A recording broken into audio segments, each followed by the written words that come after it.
me to reintroduce myself. My name is... I am Mr. Ordinary. My name is Mr. Ordinary, but you can call me Mr. Ordinary. Allow me to reintroduce myself. My name is... This man is a legionnaire. A short while ago, he was an average Roman citizen from an average Roman family. In the near future, he will have learned many more things than just maiming and killing.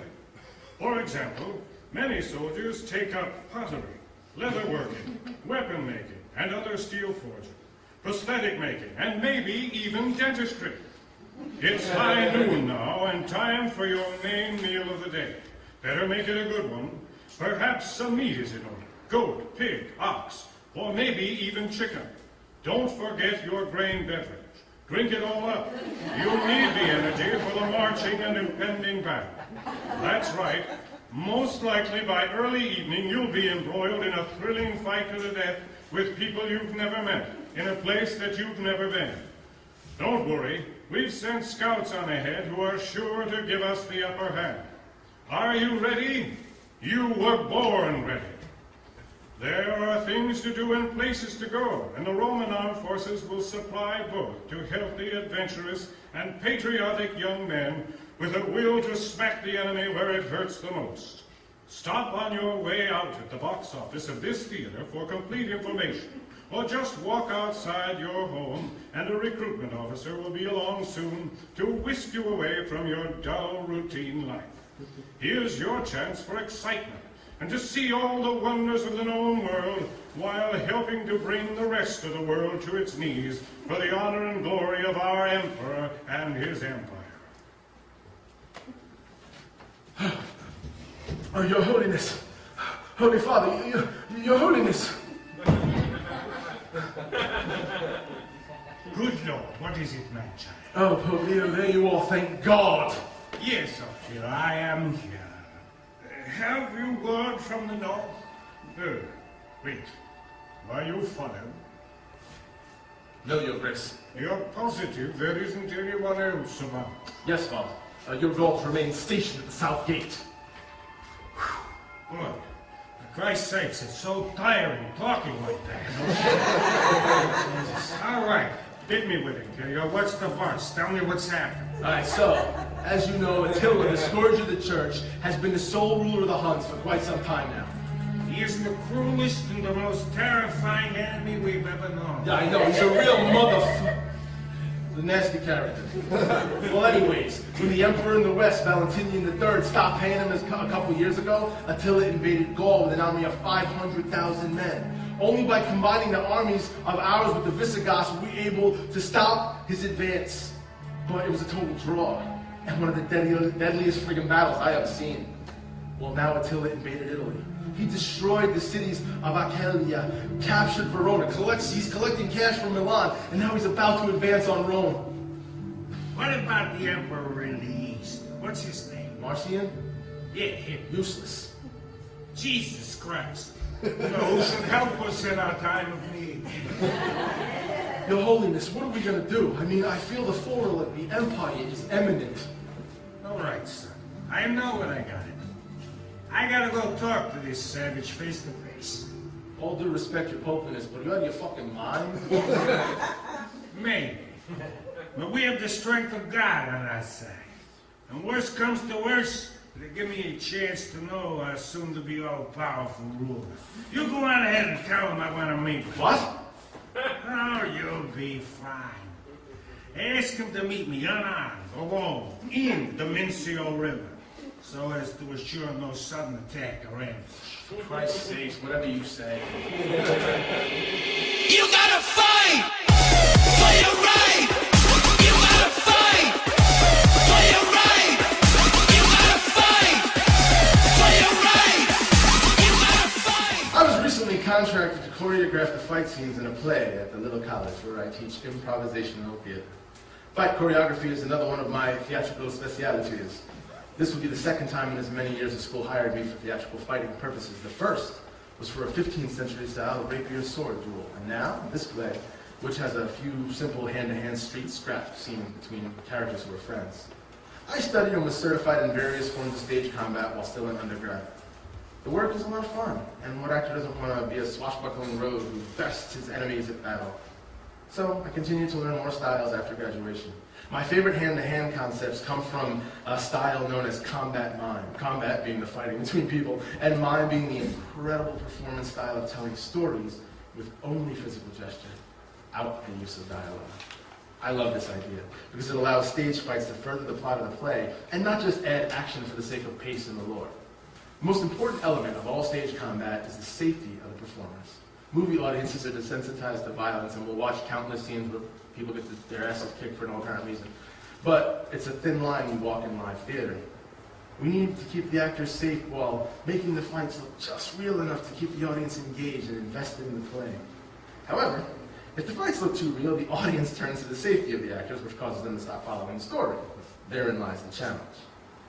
And from that, the artist's desire to get it right, to grab the audience's attention, keep it, care for it, never harming the delicate relationship between player and spectator. You may pay for the whole seat, but if we do our job right, you'll only need the edge. One scene in particular reveals the terrifying and sometimes liberating moment where someone is pushed over their emotional threshold, which allows them for the first time ever in their life to resort to physical violence. Being so incensed with her boyfriend, insinuating infidelity, Stacy slaps Craig with an open hand right across the face. After I trained the performers and felt confident that they knew how to execute their movements, we spoke about the ramifications of the characters' actions in that instant. I likened it to a domesticated animal who tastes blood for the first time. Can't forget. When a person first marries their emotional state with their physical strength, resulting in violent reaction, it's something that changes them forever. Some of us have crossed that line, and those that have never forget it.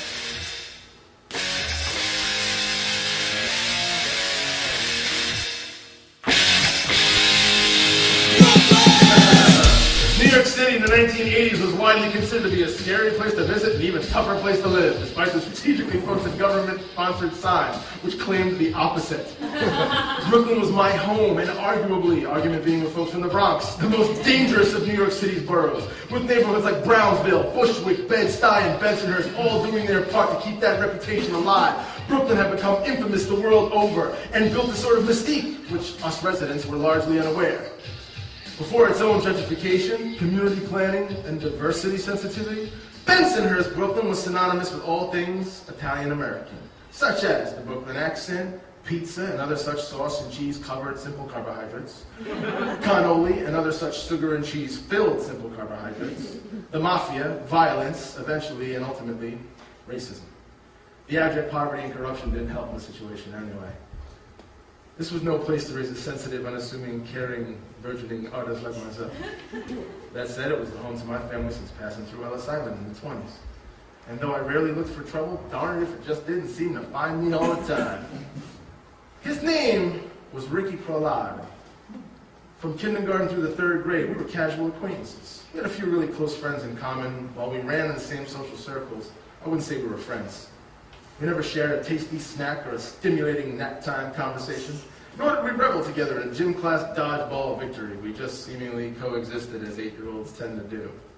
We had our strengths and our weaknesses, but none more so over the other, as to create any noticeable imbalance. Where I was chubby and witty, Ricky was short, but smart. At lunch one day, my best friend, Johnny T. Bonacure, came running feverishly into the hot lunchroom from the home lunchroom.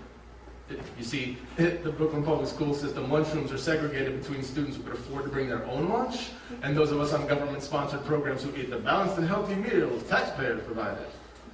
I could see him looking left and right frantically as he made his entrance through the door at the top of the half staircase that led down to the feeding pit. I stood up and waved him over, which also signaled the lunch monitor that I had approved of and welcomed his presence. He was given a handwritten pass, reminded not to eat anything, and then made his way through the ocean of underprivileged children who were enjoying their weekday lunch riot. When he finally got to me, he could barely breathe to speak, sputtering out between inhalations. Ricky, man, Vinny, you fight! I looked deeply into my friend's eyes, placed a calming hand on his shoulder, choosing my words very carefully, said, "What did you just say?" Taking one more gulp of air, my husky companion gathered his thoughts and in one exhalation let out, "Ricky's mad because Vinny said you could beat him in a fight." Bugiardo was a troublemaker. If something had been stolen, broken, or in any way negatively impacted, Vinny Bugiardo was to blame. Why? I said, seriously wondering why. Why did Vinny say that? I don't want to fight Ricky. I don't know, Teeth exclaimed, but Ricky is mad, and he said you guys are going to fight after school because Vinny's wrong and he's going to prove it. I didn't understand. Why did I have to fight someone just to prove that he could beat me in a fight? Then my buddy asked me what I was going to do. I'm a lover, not a fighter, and I had no idea how to process the situation. Lunch ended, and on the way back up to the 3rd floor, I was stopped by Charlie Backpack Carino, Vinny Bugiardo's right-hand man. He asked me if it was true. Is what true, I asked. Is it true that Vinny said you could beat Ricky in a fight? I don't know, ask Vinny. So you can't? I can't what? You don't think you could beat Ricky in a fight? He asked firmly. Looking back, it was in this moment where had I known better, I could have ended the whole thing. But I was confused, and the question seemed simple enough. Did I think I could beat Ricky in a fight? Sure, why not? I also thought Batman was cooler than Superman, and following the logic that my dad was stronger than anyone else's dad, it stood to reason that I could beat tiny Ricky Colari in a fight. So I said, yeah, I think I could beat him in a fight. Charlie Backpack's eyes widened and a smile grew across his face, and then by standing still, he disappeared into the wave of students coming in the time it took the 3rd graders to travel the 4 flights from the basement lunch area to our classroom, everyone in the entire world had confirmed that I could beat Ricky Colari in a fight. And to prove me wrong, Ricky had challenged me to a fight after school, and I accepted. For the rest of the afternoon, when I wasn't watching the clock, I would peer anxiously around the room at the faces of my friends and classmates. Laughter and smiles seemed distorted. Factions started to form. During free time, Vinny was trying to add fuel to the fire. He went back and forth between camps, perpetrating lies about who said what about whose mother. It didn't matter. At this point, we were going to fight at 3 o'clock in the schoolyard, no matter what. And resigning myself to the reality of the situation, I remember feeling sort of calm. At the official end of the day, I bounded down the stairs and out the heavy brown metal double doors. Excited classmates were nipping at my heels, some asking inaudible questions, while others shouted words of encouragement or derision. I got to the yard and people formed the obligatory circle around me, seemingly knowing the exact amount of room needed for 2 3rd graders to beat the snot out of each other. And out of the doors came Charlie Backpack, Vinny Bugiardo, and Ricky Colari. As Ricky entered the circle, I remember my dear friend Chris Repeat Piccolo, named that way because he had an almost debilitating stutter, leaned in and asked me, "Are you gonna take your backpack off?" I knew I didn't have any homework, so I didn't feel the need to unburden myself. Besides, some of my favorite Star Wars action figures were in that backpack, and I didn't want to run the risk of anyone making off with them. That would make me angry. Only a few feet apart, Ricky and I stood perfectly quiet and still. We were both good kids, as evidenced by our completely congenial manner in which we had agreed to and promptly got to our prize bout. The promoter of the fight, one Mr. Vinny Bugiardo, started to become frustrated at the lack of immediate brutality. "What's the deal?" he said. "Are you guys gonna fight or what? Come on, fight, fight, fight!" But before his attempt to get our classmates to follow his chant could take hold, a shrill voice came from out of nowhere. "Ricardo, my cosa, what are you doing?" "Oh shit, it's Ricky's mom." "Vinny Bugiardo, you watch your fucking mouth or I'll tell your mother and she'll wash it out for you. Now what the hell is going on here?" Ricky looked at her and whined, "Mom, you said it could beat me in a fight." I didn't really know Miss Polari the way I knew my friend's mom, so she looked weird. Crazy thicket of black wavy hair, dark deep set eyes, dark circles around them that looked right at me and asked, "Is that true?" Bending the word true into 3 disgusting syllables that only a native New Yorker can. I shrugged as if to agree. "Well then, I guess she's better fight." With that, she stepped back, somehow disappearing into the throng of 3rd graders. With the power of his mother's blessing, Ricky stepped forward and pushed me with both hands. As I stumbled back a bit, he took the opportunity to push me again, which forced the circle to widen. God forbid anyone help me out and make sure I didn't fall to the ground. Which is exactly what I did. A few people cheered, a couple gasped, and there was Vinny, ever the gentleman, yelling, "Get up, you fat fuck!" I didn't like how this felt. I gracelessly turned around, got on all fours, stood up, and dusted my butt off. And as I did, he stepped up and punched me square in the stomach. It knocked the wind out of me, forcing me to bend back over.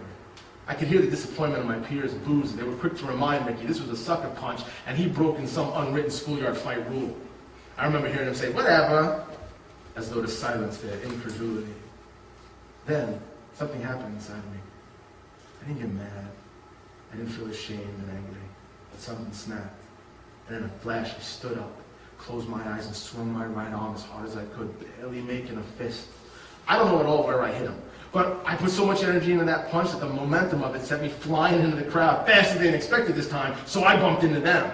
One of them was Johnny Teeth, my friend, who helped me and turned me around so I could see Ricky hit the ground. His mother yelled, all right, that's enough." I guess she was waiting to see who was going to win the fight before she stopped it. She grabbed him by the scruff of his neck, and away they flew. As the crowd began to disperse, Vinny looked at me and said, I told him you could beat him in a fight, should have listened to me. Johnny scooped me up. Chris Repeat tried to curse him out, but he always had trouble with words that started with F, so he couldn't close the deal. Sad, too, because Frankenstein was his favorite monster. Johnny's was Dracula, mine was the werewolf. As we walked home, I couldn't really know how deeply that little schoolyard nothing would change me. I only got in a couple of fights as an adolescent, one defending myself from bullies, the other was a preemptive strike, and that made me feel like a bad guy, and I didn't like that feeling. Like I said, I was sensitive. When my mom moved us upstate, Brooklyn's reputation preceded me, and I was forced on multiple occasions again to prove that I could beat someone in a fight. I hadn't wronged anyone or said anything. I was actually a pretty quiet kid, but that seemed to get me into more trouble, so I resisted fighting them. But I did what I had to do when the time came. I was able to joke or talk my way out of a few scuffles, but as my father occasionally reminded me, your generation talks too much. As I got older, fighting just got easier. In college, the experience ranged from drunken senselessness and fighting for a friend's honor to the angry discovery of someone who had stolen some of my personal property and that very violent revenge on a group of skinheads who had months prior kicked the shit out of me after seeing me kiss my girlfriend at night. She was Nigerian American. I'm not proud of any of the fights I've been in, but just like any other mistakes and triumphs, they're mine. As I get older, there are times when I wish Ricky Colari's mom would have just ended things before they started. Had that first punch never happened, I wonder who I'd be. It may have happened at a later point anyway, I guess, but it's one of the reasons my mom got us out of Brooklyn. She knew it wasn't a great place to raise a boy. I hope my son never has to dust his butt off and raise his hands to defend himself. Once you cross that line, you never forget it. It changes you forever. It just becomes too easy to do. One of the students in the show I'm currently choreographing the fights in said, during rehearsal, there were times when I'd be teaching a strike or a hold, and he'd look into my eyes and be truly afraid, intimidated. I'd like to say that's acting, but it's not. It's a life of experience. These days, I get to turn that negativity into something artful and give all that unfortunate understanding meaning by creating realistic theatrical moments that allow an audience to better understand part of the story using only gesture. I'm less ashamed of my past and more willing to try to convince others. They don't need to actually experience things like violence and pain to become better actors. But, even as I say it now, I'm not totally convinced. I don't have many memories of my father's father, Angelo, let alone positive ones. However, one day at around 8 years old, I was lightly plunking on his seemingly prized Kimball Sensation stereo organ, the volume set to barely audible so not to incur his wrath. I had been told numerous times to stay away from any of his musical instruments until you know how to properly play them.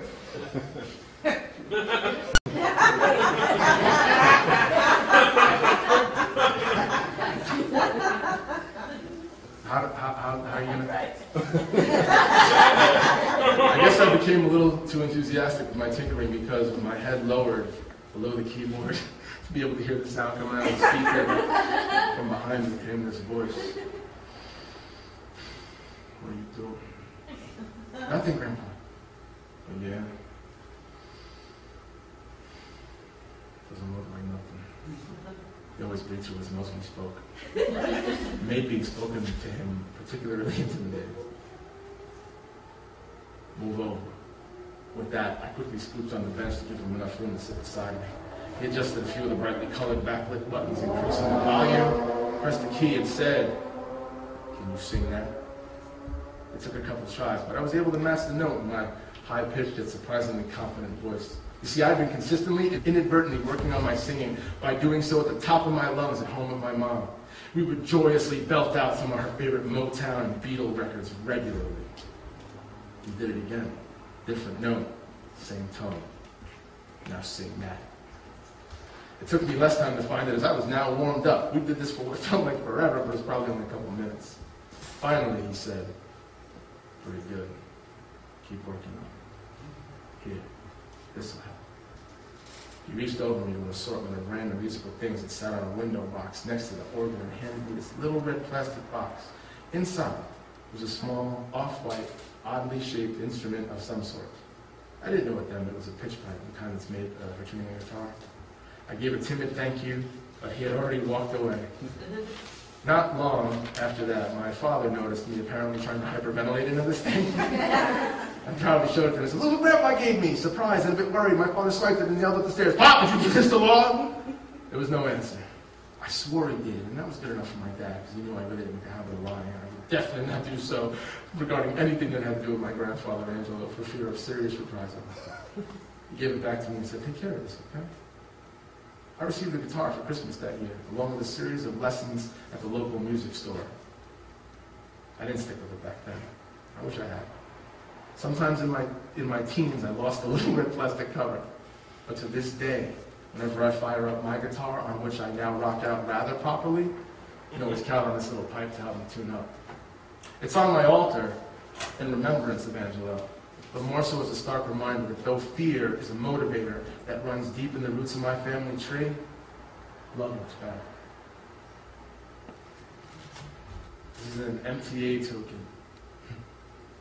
It's around the train in New York City. It says, "One fare." You had to put them in the little thing. It was kind of always exciting when I was a kid because I could kind of just slide under it. But if the booth operator saw you doing that, you got in trouble, so carried them around. After my father remarried, he moved into the basement apartment of his wife's new mother's house. That puts me at about 7 years old. Since my mother didn't own a car and my father was, I don't know, busy, I often had to take the subway alone to see my father for his court-ordered every other weekend visits. I remember when I went, my mother would tearfully and fearfully bring me to the 20th Avenue station, about a 5-minute walk from our apartment, and rerun down the directions to the stop nearest my father's place. Take the B downtown and switch to the F at Coney Island, then take the F uptown, but be sure to get off at the Fort Hamilton Parkway stop, but stay in the front of the car so you get out on the Greenwood Avenue end of the station. When you arrive, go right upstairs, and Daddy will be waiting for you. If he doesn't answer, you call me immediately, you understand? I love you so much, baby. Be careful. Don't let anybody touch you, and if anyone comes near you, just scream, okay? I keep this token on my altar to remind me to take care of myself, which my mother also does every day when we talk. My father's father, Angelo, never divorced my grandmother, Anna. They had been separated over 6 years until her death at about 50 years old. I have only a few pictures of her and no memory. They had 5 children, 4 boys, 1 girl. He was viciously abusive to all of them, including my grandmother. He was a womanizing misogynist right up to his death at around age 70. His eldest son married, had 3 kids, divorced, remarried, had 2 more children, and died at 46. The second born, my father, married, had me. Divorced, remarried, had 2 more children, divorced after 18 years, remarried another woman who was past her ability to have children, of which she already had 5 or 3 fathers. The middle child married, had 2 kids, divorced his wife, remarried a woman with 2 kids, and on occasion have been brought up on charges of domestic violence by his second wife. They're still married. My aunt was married, no child, divorced, remarried, 2 children, is now legally separated from her husband, on whom she had occasion to commit fits of violence. Her 17-year-old daughter is now due to give birth in a couple months. The youngest son was married, had 2 children, divorced, remarried with 1 child. He's only 11 years older than me. When I look at this in black and white, it's honestly horrifying. It also plainly explains why I was dead set against marriage for the better part of my youth, well into my 20s.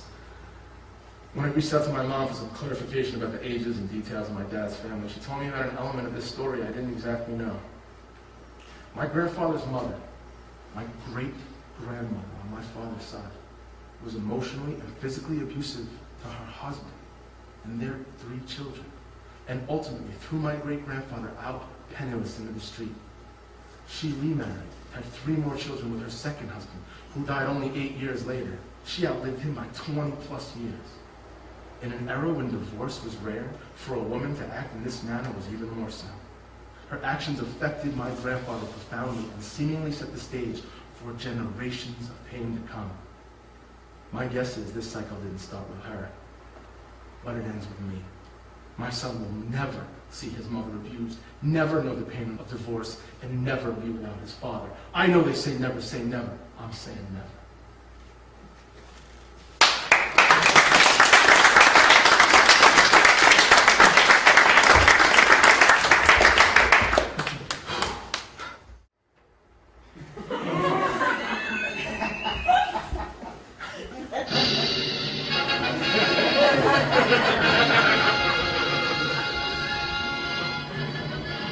Are you a strong and devoted and daring Roman citizen willing to take up arms to aid in the continued domination of our empirical forces the world over?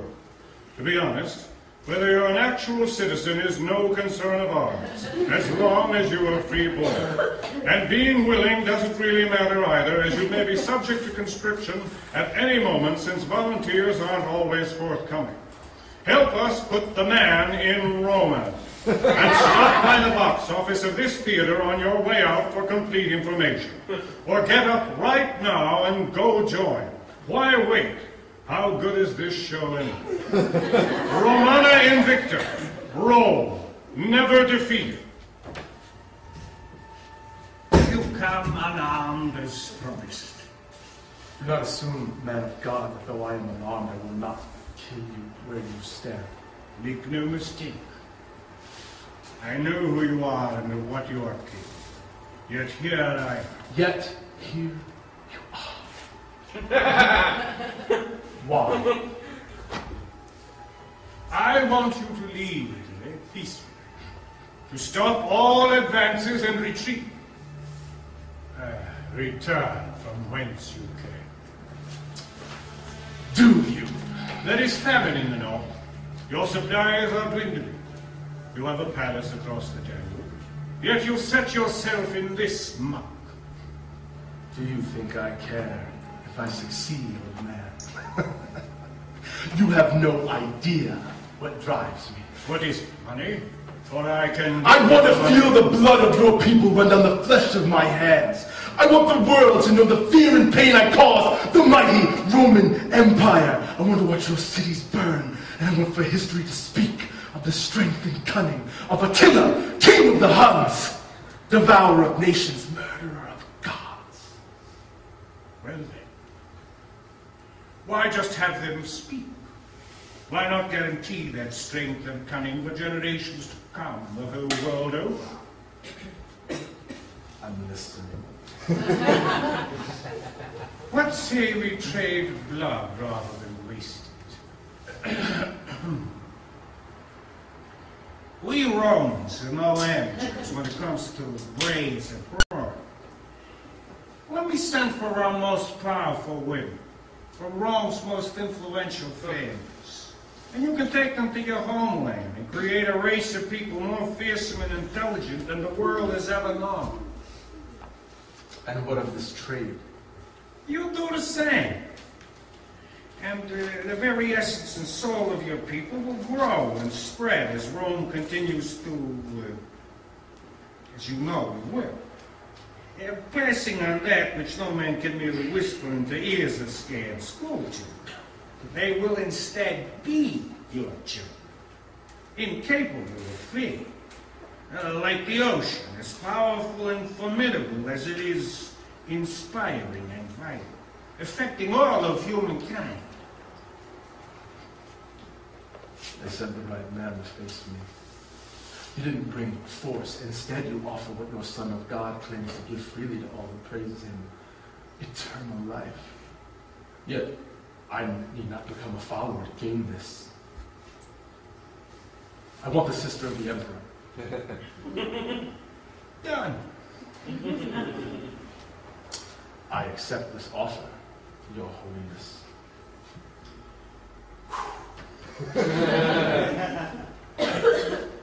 Well then, that wasn't so horrible now, was it? Also, if I might ask a favor, if it isn't too much... Spit it out! Right, well, do you think you could, if it would be okay, if I were to claim that you were witness to the spirits of a couple of our saints, and, seeing their awesomeness help aid in your decision to pack it up? Why not? Oh, look up in the sky. It's a couple of white guys. We better get out of here. Hans! Mount up. Optio, where are you? I'm here, Your Grace. Are you all right? Quite all right indeed. Mighty good. That seemed to go well. Yes, that's what's to be expected. Optio, I have a surprise for you, a gift of sorts. Yes, here she is now.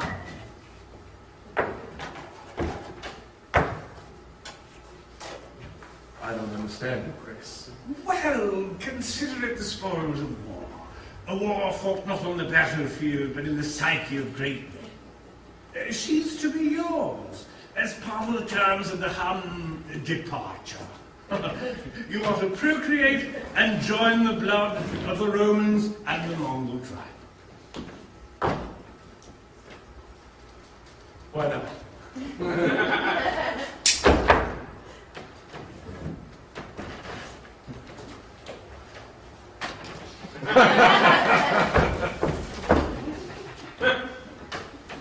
Thank you. But Father, I think it's a good idea we blend the inexorable passion of us Romans with the utter insanity of the Huns. What's the worst that could happen?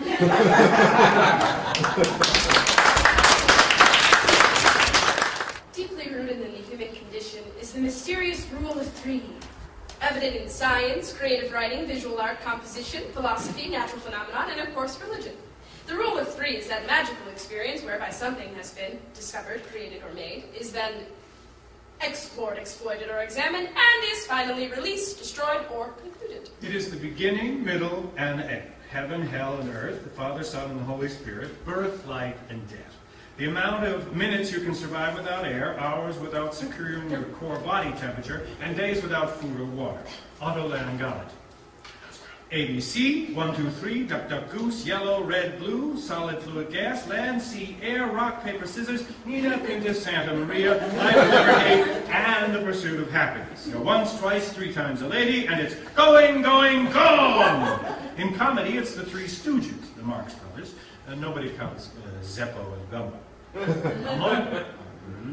It's the source of many Catskill comics' bread and butter. I'm talking about that miraculous moment when it should be just so happening that A priest, a rabbi, and a minister walk into a bar. Their favorite bar, where they get together 2 or 3 times a week for drinks and to shoot the shit. On this particular afternoon, the comment was made that preaching to the congregants isn't really all that hard. A real challenge would be to preach to a grizzly bear. With that, they decided to do an experiment. You'd all go out into the woods, find a bear, preach to it, and attempt to convert it and see who was more successful. 7 days later, they came back to their favorite drinking hole to discuss the experience. The priest, who has his arm in a sling and has various bandages for mild cuts and bruises, goes first. Well, I went into the woods to find me a bear. When I found him, I began to read to him from the catechism. That bear wanted nothing to do with me and began to slap me around. So I quickly grabbed my holy water and sprinkled him. And Holy Mary, Mother of God, he became as gentle as a lamb, don't you know? The bishop is coming out next week to give him First Communion and confirmation. The minister with an arm and leg in a cast and on crutches speaks next. Well, brothers, you know that we don't just simply sprinkle the spirit. So I went down and found me a bear. And then I began to read to my bear from God's holy word. But that bear wanted nothing to do with me. So I took hold of the bear and we began to wrestle. Down one hill and up another and down another still until we came to a river. So I quick dumped him and baptized his hairy soul. And my bear too became as gentle as a lamb. Together we spent the rest of the day praising Jesus. Finally, the priest says, So tell us, Rabbi, what the hell happened to you? the rabbi, in a full body cast and confined to a wheelchair connected to IVs and an oxygen tank, leans in and says, Well, looking back on it now, circumcision may not have been the best way to start. A priest, a rabbi, and a minister walk into a bar. A few drinks after that, the bartender says, Gentlemen, can I ask you an important question? When does life begin? The priest answers firmly, At conception, young man. The minister counters with equal vehemence. Why at birth, my son? And then the rabbi says, When the kids are out of the house and the dog dies, then that's when life begins. A priest, a rabbi, and a minister walk into a bar. The bartender looks at them and says, What is this, a joke?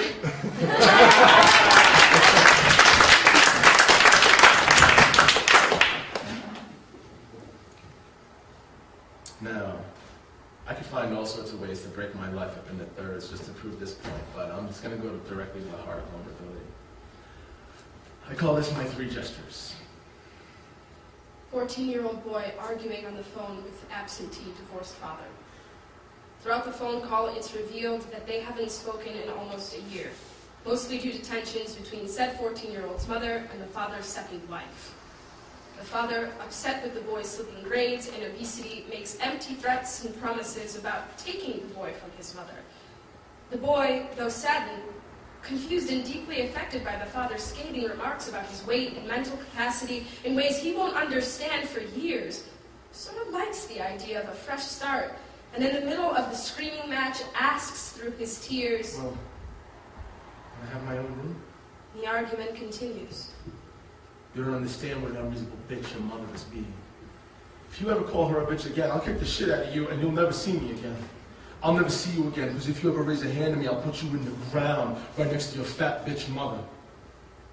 I hang up in tears. I go to leave, I open the front door, but my mother stops me. Don't go while you're so upset. Fuck you! This is all your fault anyway! She walks away. I slam the front door, my hand goes clear through the plate glass panel. Huge shards are hanging from behind the door frame. Before my mother can come into the living room and see what's happened, I grab one of the shards with my left hand and without a thought jam it into my wrist. It hurts. I scream. My mom rushes in, sees the mess, grabs a handful of paper towels which don't separate from the roll as she runs from the kitchen, through the dining room, into the living room. In the car on the way there, feeling both physical and mental pain at the situation, I began to cry. With strong and caring eyes, my mom said, Hey, there are times to cry and times to be tough. Right now, you gotta be tough. I bit my lip and sucked back the tears. My secret is safe. She seems to think the cut is an accident. The ER doc, on the other hand, knows better, but for some reason he doesn't let on. He just looks sternly at me and asks, Son, do you need to speak to someone? I quickly said no. Well, you're lucky. You've only got a few tendons cut, and there might be a little nerve damage to your thumb. I guess it was your lucky day, because somehow you managed to miss the main veins. Yeah, lucky. 19-year-old son and his father are sitting in a no-frills white work van. There is a painful silence as they eat buttered rolls left over from when they left for work that same morning. With each bite, the father's jaw seems to clench up tighter and tighter. In his other hand is a large to-go style styrofoam cup. Dad puts down his roll and his tea and reaches down to grab a pack of cigarettes. The son looks as though he has something to say, but decides against it. The father just looks straight out the windshield, his face twisted in anger, nostrils flaring. He breathes deeply through his nose and then lights a cigarette. A ridiculously deep, long pull from his cigarette seems to be somewhat calming him down. He exhales even longer than he inhales, filling the small area with a huge plume of smoke. The son coughs, opens his window a bit, looks down and then back at his father and says, You gonna eat the rest of your roll? You know, if you couldn't do the work, you shouldn't have taken the fucking job. What is wrong with you? I sat there eating the roll ashamed. What the hell kind of man are you turning into? You don't know how to fix or build anything, measure anything, cut anything. He grabs my hands, knocking the roll out. Look at these hands. They never seen a hard day's work in their goddamn life. What the hell are they teaching you at this fucking school anyway? How to act? Oh, great, real fucking useful. Why don't you act like you do the job I'm paying you to do? I go to pick up the roll and he loses it. Holy shit, are you fucking kidding me? That's all you're good for, eating. Get the fuck out! I freeze up. Wait, you should understand me? Get your fat ass out of the van. Slaps the roll out of my hands, reaching across me to open the door and starts to shove. I get out, he slams the door, rolls up the windows, flicks his cigarette away. I'm not picking you up tomorrow, you're fucking useless. As he pulls away from the back of the lot of my freshman dorm, out the window he throws the half-full cup, the empty pack of cigarettes, the rest of the food garbage. And before he rolls up the window, protecting himself from the deep and biting North Shore January evening air, I hear him say one more time, useless. I stand silent, and for a moment, I don't understand. Then my head begins to swirl, and my breathing becomes erratic. I can feel my pulse pounding. My legs begin to buckle, and I fall. I can't move. I'm almost paralyzed. All I can see is the garbage he threw out of the window, the crumpled up cup, and the bread smashed into the deli wax paper. Almost mockingly, the lamp post is reflecting off the cellophane and foil wrapper on a crushed pack of Salem lights. My eyes lock under the bright light of the cigarette butt. A small wisp of smoke escapes as the light, cherry bright tip flickers out. It's me. I'm that garbage. Useless and lying in a heap in the ice-cold pavement in the parking lot. To be honest, I don't remember what happened after that. When I opened my eyes, I saw her crying hysterically. I could hear her saying, Please wake up. Please wake up. When I tried to speak, I coughed. I couldn't stop coughing. She helped me and reached for a glass of water. Here. My God. Thank God. What happened? Shh. Don't worry. You're here. You're here. You're okay. Shh. Everything's going to be okay. It's going to be okay. I could feel the tears falling off her face on the mud. Exhausted, I fell asleep in her arms. 33-year-old man sits on a bed in the dark. He's silent. Breathing deeply through his nose, he sporadically speaks and stops and starts. I know, Dad. No, I'm sorry. I'm at my in-laws for Thanksgiving. No, I told you that. No, I didn't think you'd be... No, I'm sorry I didn't call. No, I know. He drops his elbows to his knees, keeping the phone by his ear. I don't know. I'm just worried that I made the wrong decision. It's just really hard. This job is killing me. I don't know what to do. I just feel like I'm lost. Like I lost everything. I don't understand. He keeps the phone by his ear. There is a long, uncomfortable silence. It's Thanksgiving night. I'm at my in-laws, and I haven't made the time to reach out to my father and my siblings via phone as per usual. It's well after 10 o'clock by the time I get around to calling. I try to keep my voice down while talking to my father. The first few minutes of our conversation are somewhat deserved guilt trip. Then we get on the subject of my mental health. He knows I'm having a lot of trouble adjusting to my new career. It's only been a little over a year that I moved my entire life and changed everything for the chance at something new, better than just struggling to try to be a professional actor. It's wearing on me. Things have changed so drastically, I'm not sure I can keep it up. I'm frightened, regretful, and tired. I feel disconnected from my whole family. I've been officially diagnosed bipolar earlier this year. The doctors have been experimenting with a whole host of different drug combinations, sometimes 4 drugs taken at one time, different times throughout the day, different dosages. Nothing's working. I'm rapid cycling. For some people, that means having extreme mood swings in a 4-month period. My cycles are happening in a week, sometimes a day. Within hours, I go from full-blown mania to severe depression. My therapist says I'm encountering a perfect storm of external pressures and internal chemical imbalance. It feels like being trapped in someone else's body while you look helplessly on it. Everything around you falls apart. What should I do, Dad? I can't keep this up. He tells me he thinks I only have a few options, but he doesn't mention what they are. Then he says, you know what your problem is? You used to be extraordinary. And now you're just Mr. Ordinary. I'll tell you this, you need to quit whining and complaining. Whatever you're going to do, just do it. You hear me? Yeah. Okay. I'm sorry. Goodbye. I sat on the edge of the bed in the guest room at my in-laws, reached into my duffel bag and pulled out the new sample meds I had been given earlier that week. I didn't think. I didn't write a note. It was an impulse.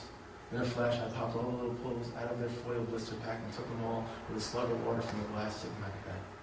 I got ready to go to bed as though I'd forgotten what I'd just done. As I lay down, I tried to go to sleep, but then the reality set in. I was going to die. I was relieved at the thought that I just wouldn't wake up. It's all done. All the pain, all the confusion and suffering. The crap I was putting everybody through. It would be over. It would just fade away. From the outside in, I felt my body start to fail as I lay there. First my hands, and my arms, and my feet, and my legs. I couldn't move them. I was lying face down. I began to feel the strength in my neck fade, and I started to panic because I was afraid I had inadvertently made it so I would suffocate. That seemed scary, so I took all the strength I had and I turned my head. And then I took a couple of quick breaths and fell asleep. No white light. None of my dead relatives welcomed me. No other suffering. It's just nothing. At about 5 a.m., I woke up like a shot. I was sick and about to vomit. I ran to the bathroom and puked my guts up. Thanksgiving in reverse. Pumpkin pie, green bean casserole, mashed potatoes, sweet potatoes, sausage, spinach stuffing, and turkey with gravy. I was alive. I was nauseated and achy, but I was alive. I knew what I had done, and I decided to try to hide it, but I couldn't do it. Later that day, on our return ride home, I asked my wife to pull over so we could talk, and I told her everything. She was sad. She was disappointed. She was angry and scared, but then something else kicked in. She said, well, we're going to take care of this. I had seen strength and determination in this woman before, but this was different. The 3-hour drive back home was difficult and filled with tears and questions and yelling and silence. But once we hit our exit, she took me directly to the psychiatric emergency department of our local hospital. That's when, after a brief conversation and intake with the doctor, I agreed to go into the partial hospitalization program to begin my recovery. Listen, I'm very lucky to be alive, and it's not easy. I'm in therapy, and I still fluctuate between drug treatments. And that's where the end of every psych session or therapy session, I'm asked plainly, you thinking of hurting yourself? Any thoughts of death or dying? Thankfully, the answer is no. I still have crazy ups and downs and highs and lows. And there are times when I can't sleep because my mind is racing. My thoughts won't stop. And other times, I want to stitch myself into my sofa and disappear and become a cushion. I'm a manic depressive for life. Listen, I have many positive traits that are directly and deeply rooted in my mental illness. Qualities that if you ask my friends and family, they'd say that's what makes me me. It's been difficult to think of those as symptoms, as something I need to try to subdue. I'm optimistic that I might find a way to limit my impulsivity to the stage, to use it when it's needed, and not be at its mercy.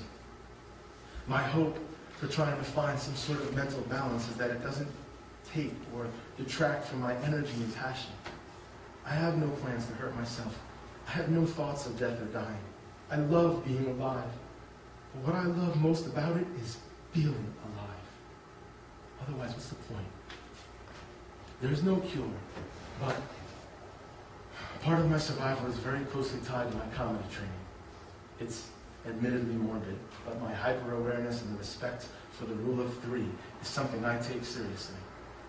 I try to take my own life 3 times. So the principle I live by tells me that's enough. 2 times is too little, 4 times is too much. You might say it would be overkill. There's that finding humor in places most people don't symptom. What more can I say?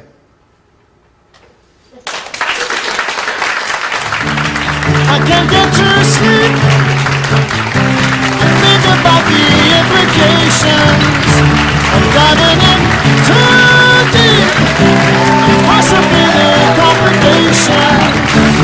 especially at night. I